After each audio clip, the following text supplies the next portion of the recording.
60 বছর জীবন অথবা 70 অথবা 80 বছর আপনি বাঁচবেন। এই 60 বছর জীবনের জন্য আপনার কি লাগে?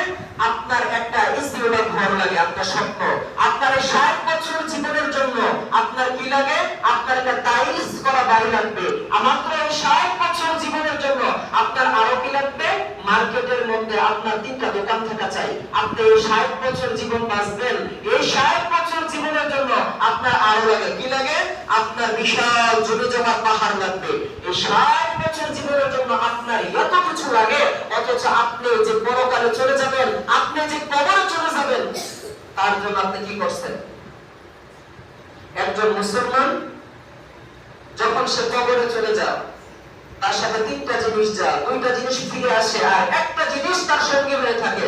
নাম্বার 1, তার সন্তান সন্ততি, তার আদরের মানুষ, তার মুহাব্বতের মানুষ তার সাথে যায়।